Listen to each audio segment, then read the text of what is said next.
Him had a good movie somewhere here. It almost found it. It had potential, but it fumbled. It was ultimately not good. Ron, think of it as a gift from the gods. But don't listen to what you're willing to sacrifice.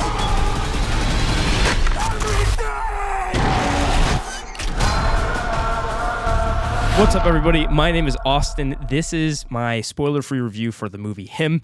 It's not just a review I'm doing. It's my first review on this channel, To The Real, where I will be giving my spoiler-free thoughts on new movie releases, and Rich will have his spoiler-free thoughts, and then we'll have another video where we discuss the whole film. So you're safe here. I'll just give basic plot stuff and information about the movie and my thoughts. So I'm very excited to be a cinephile and get into the movie space. So I'm stoked. So the movie Him came out September 19th, 2025, directed by Justin Tipping and produced by Jordan Peele. I say produced because all the trailers, all the marketing made sure you know and you knew that Jordan Peele was involved in this movie. And it got me to go to the theater because, hey, he did Get Out. He did Nope. He did Us. He's a great director. And this film also is titled, one of those 1-2 word titles like Jordan Peele films to trick you even more into thinking that Jordan Peele's more involved than just being the producer. But yeah, so going in I know a lot of people thought that Jordan Peele might have directed this, but he did not. Now, what is the movie about? It stars, I should have written down the name beforehand. Tyreek Withers. I just remember off the top of my head. It stars Tyreek Withers, where he plays this rising quarterback. His name in the film is Cameron Cade, and this rising quarterback, he suffers a career-ending injury, or almost career-ending injury, after getting hit by an unhinged fan. And as a result of this, he's really down on his luck. He might not make the league until he gets an invitation from the character Isaiah White. And Isaiah White just so happens to be the GOAT, the greatest of all time, the greatest football player of all time. And football, not for you Europeans out there, it's not soccer. This is American football, I should clarify. So he's the greatest American football player of all time, and he invites Cameron to his training camp. However, this training camp turns out to be more than training and more like an initiation and a ritual and a little bit horror vibes. So this film is a sports horror, and I was excited to see it. From seeing the trailers, it sounded great. I love that combination of horror and sports and the whole concept of the GOAT, the greatest of all time. The question this film is asking us is, what would you do? What would you sacrifice for the thing you love the most? Would you put football above everything? And then using horror as a genre to put that question and those themes in a package sounded super neat to me. Now, going into the theater, I did see ahead of time that it was getting lower reviews, so my expectations ended up being a little bit lower going in, just because I saw on Rotten Tomatoes it had a 28% critic score and a 58% audience score.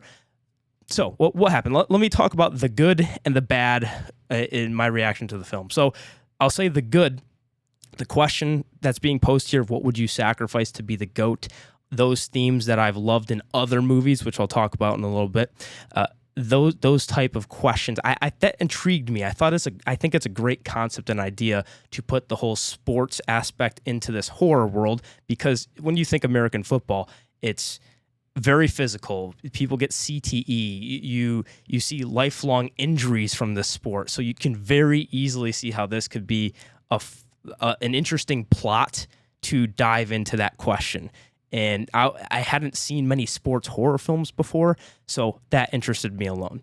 Next thing that was good was it was visually appealing. Anybody that, I'll speak for myself, I guess, but I think others would agree, it's visually appealing and uses, it can come across like a music video in some way, but the shots, the style, the cinematography was solid. It was fun to look at, and I'll get into later the bad, but at the very least, the style was neat, and it was very, very cool to look at. And I will say, too, another good part, maybe this is just a little personal thing, I like campiness horror vibes, and the film can come across as nonsensical because you're getting figures and goats. I don't think that's too much to give away in this, but there's figures and big costumes. Weirdness is happening. You don't know what's real and what's not real. And I can sometimes get allured in that atmosphere of just what is going on, question everything. So if you like that campiness atmosphere, this might have that for you as well. So that's the good. Now into the bad. This is where it fumbled the biggest. You'll hear this online as well. It was all style over substance, as artsy as it was. This film tried to tackle that question that we talked about. So that question I just mentioned of what would you sacrifice to be the GOAT? That's one of the questions. It also asks another 10, 20. It tries to cover so much, and it ends up being more of a pond than an ocean. It's trying to be deeper, and then the film ends up being a lot less subtle than you'd think. Kind of hits it over the head, or hits you over the head. No pun intended, because of football and stuff. Was that a pun? I don't know. The urge for me to not use the word tackle in the title as well and only use the word fumble, by the way, was immense. I'm trying not to have all these film reviews just have puns. I'm gonna try. So it fumbled big time. As I talk like that, it fumbled big time for having so many ideas that it tried to tackle, but ended up not exploring one of them as deeply or as interestingly, whereas other films that have touched on these themes, such as Whiplash, Challengers, Black Swan, all fantastic films. Those are films that talk about that mentality of obsession and passion and sacrifice, and a lot of the similar themes you could see in this film, and I'd highly recommend those. It basically is one of those movies combined with The Substance, if you've seen that, an Oscar film from last year, which is more of your body horror type of film.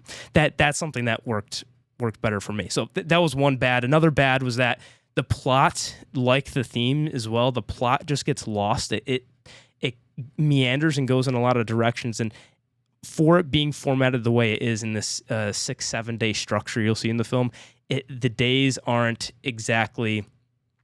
Again, it seems style over substance, where it thinks to itself, hey, artsy films do this, so I'm going to do this in the film, and that should be thematically deep and artsy and cool and stuff. I think if this movie was in better hands, it could have really worked, because a lot of it just throws stuff at you, and ultimately the conclusion of the movie is where I get left super disappointed by it. So, and then that's where the other bad is the lack of subtlety, the promises that were made in the movie. Again, the interesting concept just doesn't deliver on any of those threads that you kind of want to see. It really, again, those ideas that are presented, cool, but where it goes with all of those might be dissatisfying to a lot of people. It was for me, and that's my overall feelings. I think that if you haven't seen this film yet and you think it might be for you, again, maybe the body horror, maybe the campiness of it, and you can kind of turn your brain off for this film, that could do it for you. But I would say this is a 2.5 stars for my overall rating. I would say, and on our rating scale, that means disappointing. It was pretty to look at, had promise, but ended up going nowhere interesting in its direction and left a lot of threads that were deeply unsatisfying. That's my just spoiler-free thoughts on this film. But if you want to see complete spoiler breakdown, check out somewhere on the screen here, where we'll be talking about the film and everything, and being able to explain why this disappointment, why I'm feeling this disappointment. And also check out Richard's spoiler-free review somewhere on this screen as well, and see what his thoughts were before getting into the full spoiler thoughts. Thanks everybody for watching this one. This is first film review on this channel, so please leave any feedback down below for maybe how to format these, or any advice, any suggestions going forward. Maybe should I talk more about the movie? Did I spoil too much, too little? Or what kind of balance would you all like? First time doing this for movies and talking directly to a camera like this. So yeah, let me know. Open to feedback very openly. I need it desperately. And yeah, are you? Am I him? Is he him? Hi, ho, fo? Yeah, I really need advice.